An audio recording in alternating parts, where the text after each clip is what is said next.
Watch Dogs is a franchise which is a Ubisoft open world stealth shooter about modern day cities all being controlled by an evil system called CTOS, which is taking control of all their information, controlling all their cars, etc.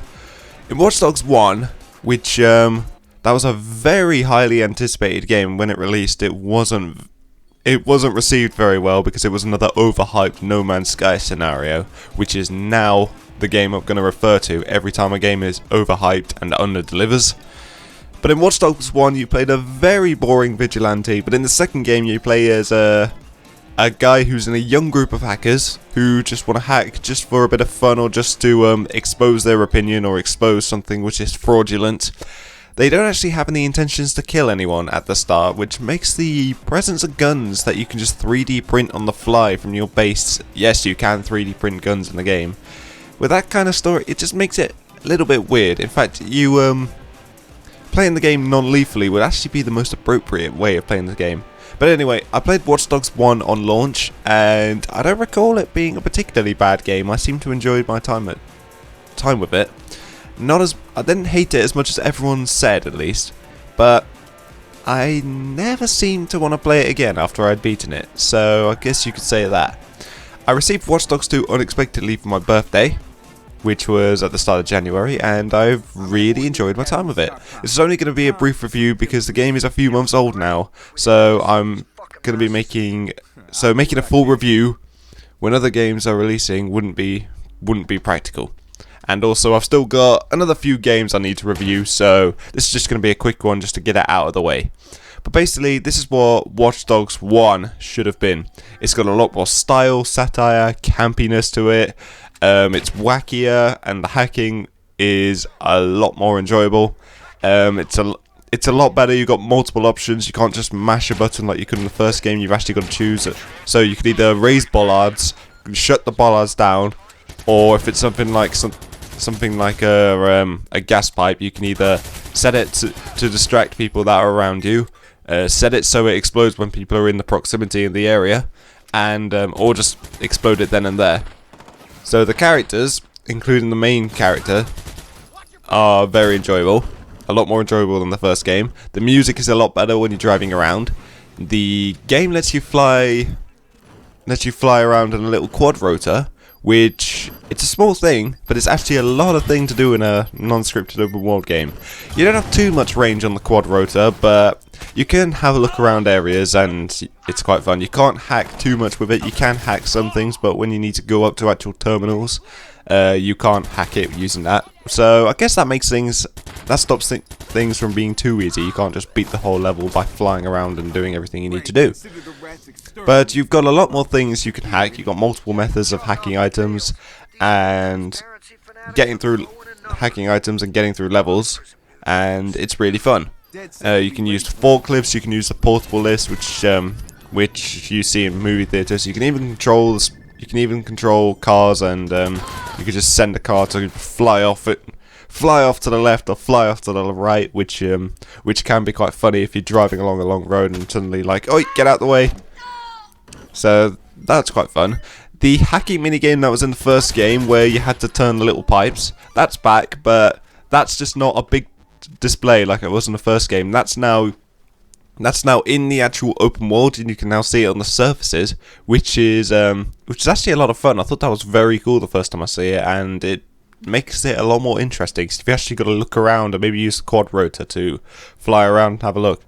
There's also a lot more opportunities to be a menace to civilians, as well as causing destruction to said civilians, and also you can now randomly punch people in the face, which I know that sounds a bit weird, and you would think, well, yeah, couldn't you do that? You couldn't do that in the first game, and considering the plot, the wiring money from civilians and punching them in the face, it feels a bit more appropriate because you're not supposedly some vigilante trying to avenge the death of his niece, I believe it was. You're now just some hacker who does it for fun. So yeah, I would imagine a hacker would be like, hey, I'm going to take your money because I can.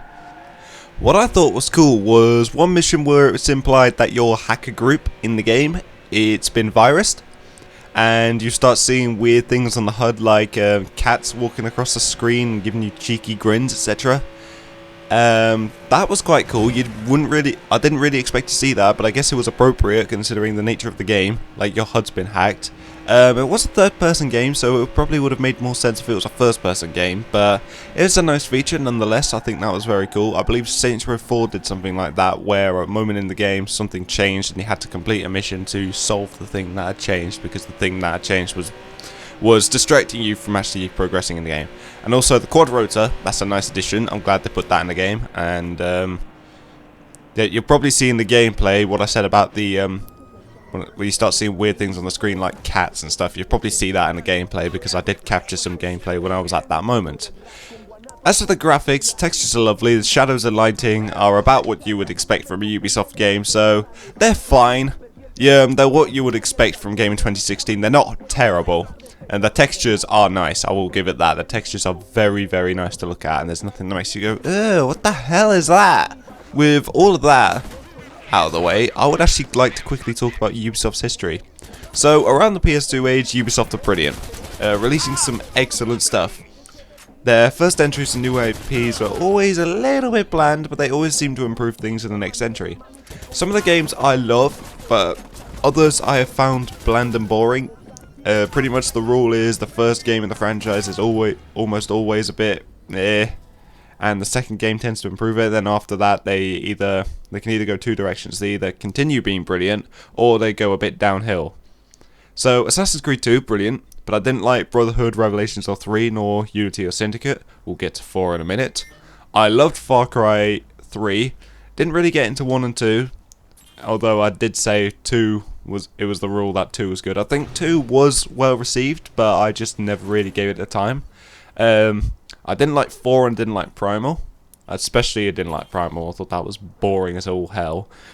I love the Splinter Cell games, but the ones I really enjoyed, to be honest, the ones I'd look back and go, yes, that game was awesome, was Pandora Tomorrow and Chaos Theory in a way. I liked Chaos Theory because it had the better gameplay, but I liked Pandora Tomorrow because it had the better levels design and the more interesting scenarios, I guess you could call it. And also, I like Watch Dogs 2 way more than Watch Dogs 1. So it seems to be every franchise that Ubisoft releases has got at least one good game which you can look at and go, yes, that's a brilliant game.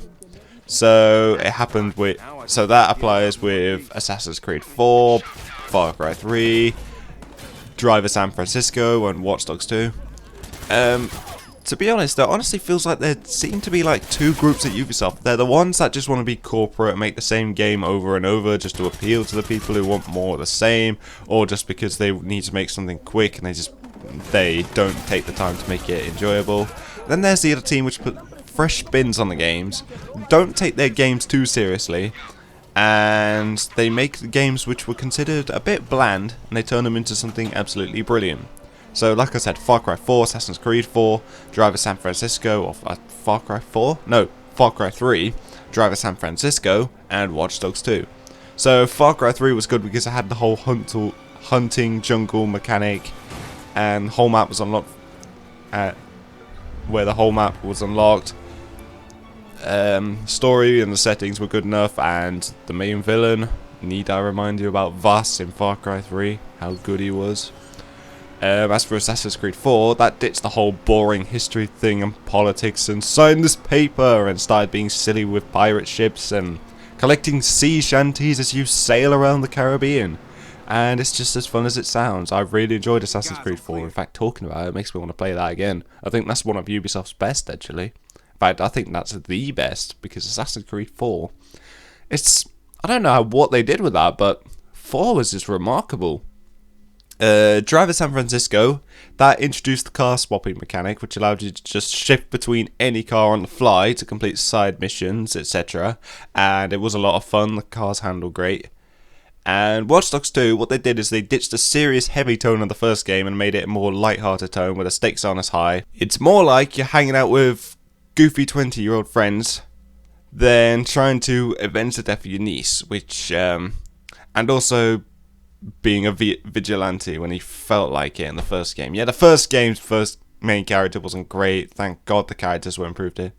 So, for a Ubisoft game, I would say yes. Watch Dogs 2 is worth playing. It's also worth mentioning that the whole map is unlocked right out of the game, including all the fast travel points. You haven't got to unlock any big towers to access the whole of the map. The map is quite fun to traverse and drive around. The story is fun and entertaining. The game is very silly.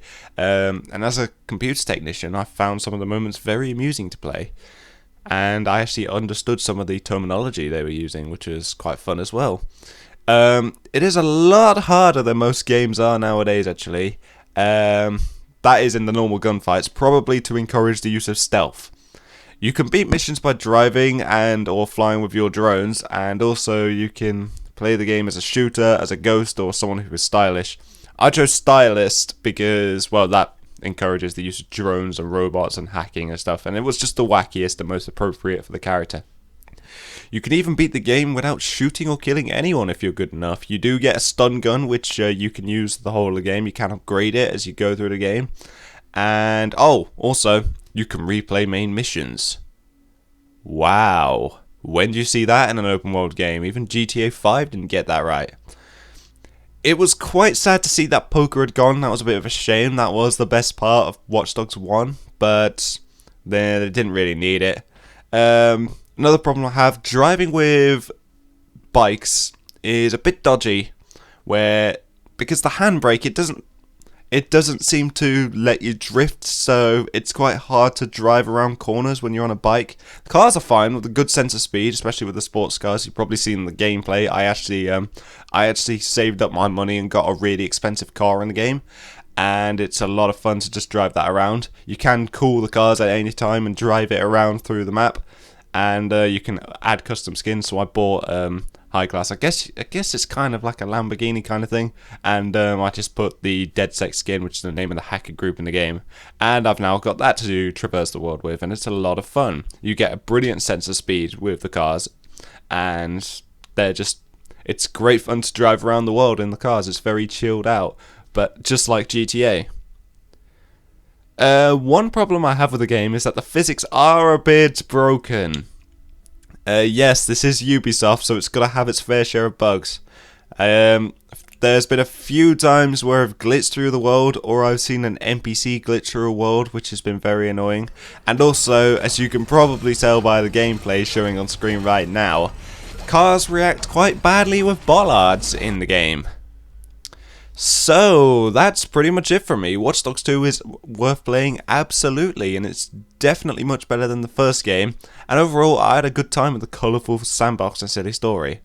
And also, it is worth mentioning, I don't hate Ubisoft. They made some excellent games, but they've also made some corporate reskins and multiplayer-focused games, which I just have no interest in and really just do not like. If this was an opinion on Assassin's Creed Brotherhood, you would think my Ubisoft attitude was completely different. You would think I was a completely different person.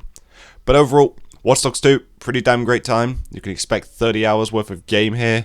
It's definitely one of Ubisoft's better games in the recent years, and it's a lot of fun. Definitely check it out. Oh, you can do donuts in the game with the cars, you can do wheelies on the bikes, and I actually burst some tyres doing a donut once. Detail!